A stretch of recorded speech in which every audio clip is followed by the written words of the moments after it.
ఇప్పుడు మనం ఇంటర్వ్యూ చేయబోతున్న వ్యక్తి నటనకి పెట్టని కోట, 800 సినిమాలు, 40 ఏళ్ల నట జీవితం, అందులో విభిన్న పాత్రలు, అద్భుతమైన పాత్ర పోషణలతో అనేకమైన అవార్డులని రివార్డులని గెలుచుకుని ప్రతి సినిమా విజయానికి తనదైన కాంట్రిబ్యూషన్ చాలా గొప్పగా చేసిన మహానటుడు కోట శ్రీనివాసరావుతో మనం ఇప్పుడు ముఖాముఖి కార్యక్రమం చేయబోతున్నాం.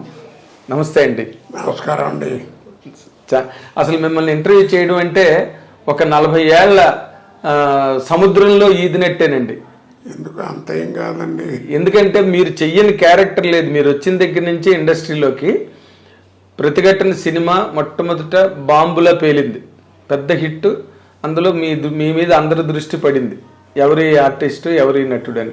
మీరు అక్కడి నుంచి మీ కెరీర్ అంతా నేను అబ్జర్వ్ చేస్తూనే ఉన్నా దాదాపుగా. అసలు ఆ మొదట టేక్ ఆఫ్ టైం ఎలా నడిచిందండి మీకు? అంటే నాకు అర్థం కాల. అంటే ఆ ప్రతిఘటన తర్వాత వచ్చిన అవకాశాలు కానీ? ప్రతిఘటన తర్వాత ఆ డేట్ నాకు తెలిసి 1985 అక్టోబర్ 11 అనుకుంటాను సినిమా రిలీజ్. దీపక్ మాల్లో రిలీజ్ అయింది హైదరాబాద్లో.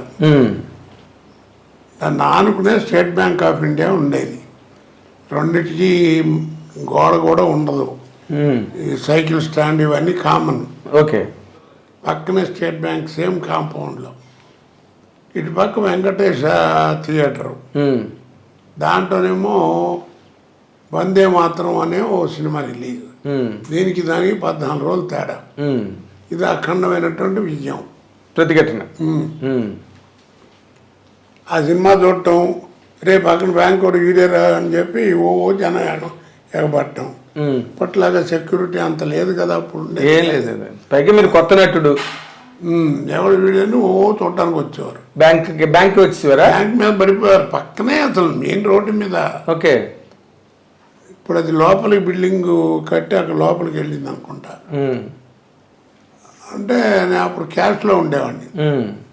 బ్రాంచ్ మీద పిలిచివన్నీ, నువ్వు ఈ గొడవ ఏంటారు బాబు, క్యాష్లో ఉన్నావు, దేని పోని గొడవలు అవుతాయని వెనకాల కూర్చోబెట్టాడు నన్ను.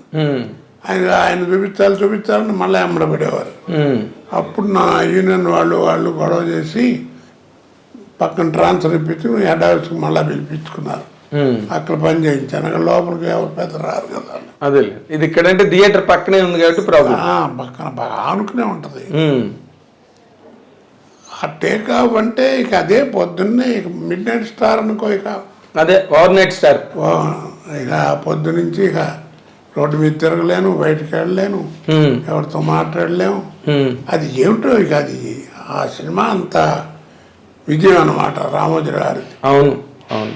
అసలు ఇక తట్టుకోలేకపోయారు. ఇక అక్కడి నుంచి ఏమిటంటే తెల్లారేటప్పటికి ఇక అక్కడి నుంచి ఎక్కడికి వెళ్ళాలన్నా విమానం లేకపోతే ట్రైన్ తప్ప, లేకపోతే ఫ్లైటే ప్రయాణం. అలా సాగింది. ఓకే. కాదు, అప్పుడు మీరు ఇండస్ట్రీలోకి వచ్చినప్పటికీ దాదాపుగా మహామహులు అందరూ ఉన్నారు. రావుగోపాల్ గారు ఉన్నారు, కైకాల సత్యనారాయణ గారు ఉన్నారు, గొల్పూడి మారుతి గారు ఉన్నారు. అందరూ మంచి భూమిలో ఉన్నారు. నూతన్ ప్రసాద్ గారు, ఆయన లేకుండా సినిమావి లేదు. నూతన్ ప్రసాద్. అలాంటి కాంపిటీషన్ని మీరు ఏ విధంగా అసలు తట్టుకుని మీరు నిలబడగలిగారండి ఇండస్ట్రీలో? నిజంగా చెప్పాలంటే నాకు అసలు బ్రెయిన్లో ఆలోచన ఏమీ లేదండి. ఇంకో రకంగా చెప్పాలంటే ఇది కొంచెం ఎత్తుకబురు అనుకుంటారు. ఆ ఆలోచన వచ్చేటువంటి టైం కూడా ఉండేది కాదు. ఇక రాను ఎంత బిజీ అయిపోయానంటే రోజుకి 20 గంటలు మినిమం పని చేయటం, కారులోనే నిద్రపోవటం, ట్రైన్ ఎడితే ట్రైన్లో నిద్రపోవడం తప్ప లేదు. ఇక చాలా ఇబ్బంది పడేవాడిని. నాకు ఒకసారి ఆశ్చర్యం వేసింది. ఒక 9 రోజులు 10 రోజులు మొత్తం రోజును 3 స్టేట్లో పనిచేశాను.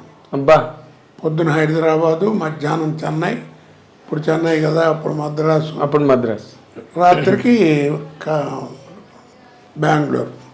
మళ్ళీ మిడ్ నైట్ ఫ్లైట్ బయలుదేరి హైదరాబాద్ దిగటం, ఎయిర్పోర్ట్లోనే స్నానం గానం చేయటం, అక్కడ ఎయిర్పోర్ట్ లో స్నానం, విఐపి లాంజ్ ఉంటుంది కదా. అవును, అంటే అప్పుడు ఇంత అదే ఇంత ముమ్మరంగా లేదు కదా, సెక్యూరిటీ అది లేదు, సెక్యూరిటీ లేదు, మీడియా పబ్లిక్ క్రేజ్ కూడా అంత లేదు అప్పుడు. అసలు ఈ ఎక్కడ ఉన్నాయి? అవునండి, ఈ ఛానల్ ఏమైనా లేవు కదా. అవును. సరే అక్కడే స్నానం చేసి మళ్ళీ ఇక్కడ షూటింగ్, మళ్ళీ ఇలా నాకు ఆశ్చర్యం వేసింది. ఇంట్లో అందరూ తిట్టం కూడా మొదలెట్టారు, ఎందుకు వచ్చింది ఈ తలకాయ నొప్పి, భోజనానికి కూడా టైం లేకుండానని. సరే ఇక ఆ టైము అప్పుడు నాకు ఒక ఆలోచన వచ్చి అందరితో అంటుండేవాడిని. మొన్న మధ్యన చచ్చిపోయాడు పాపం వేణు అని కమెడియన్, వేణుమాధవ్. వేణుమాధవ్. వాడు రోజు నువ్వు చికాకు పడుతున్నాడు. ఏంటి వాటి ఎవరు చేస్తారు ఇది, ఏంటి బాబాయ్ నేను ఎదుర్కొంటూ ఉన్నా, ఏంటి బాబాయ్ నువ్వు మళ్ళీ కంటిన్యూ చేస్తాను, నువ్వు ఉన్నావు అని చెప్పి వాళ్ళు పిలుస్తున్నారు, ఇప్పటిదాకా షూటింగ్ చేసి వచ్చాను, 9 గంటలు వస్తుంటే ఇప్పుడు మళ్ళీ కావాలంటారు 2 గంటలు, ఎట్లా అది ఇది అని అరిచాడు. నేను కూర్చోబెట్టి ఒక్క మాట చెప్పి, అరవబాక, ఆర్టిస్ట్కి టైం వస్తే టైం ఉండదు, ఆర్టిస్ట్కి టైం వస్తే టైం ఉండదు, వాడి జీవితం వాడి చేతిలో ఉండదు. బాగుంది. నువ్వు సంపాదిస్తావు, తీసుకొస్తావు, కొంపలో పారేస్తావు, అది నీ అదృష్టం బాగుంటే బెళ్ళం బిళ్ళలు జాగ్రత్త దాచుకుని దాన్ని ఇది చేసి భద్రంగా ఏదో వాడుకోవాలి, లేదంటే మీకు తెలియదేమో రకరకాలు పోతుంటాయి. కాబట్టి అలా విసుక్కోబోక, నువ్వు విసుక్కున్నా నీ మీద బ్యాడ్ వస్తుంది తప్ప నీ టైం బాగున్నంత వరకు నీకు ఈ బిజీ లేకుండా ఉండదు. కాబట్టి అలా అనుభవకని అట్లాగా నాకు ఎప్పుడు అదే జ్ఞాపకం వస్తే అందరికీ అదే చెప్తా, టైం వస్తే టైం వద్దు, బీ కేర్ఫుల్. ఆ టైంలో మనం జాగ్రత్తగా ఉండాలి. ఓకే.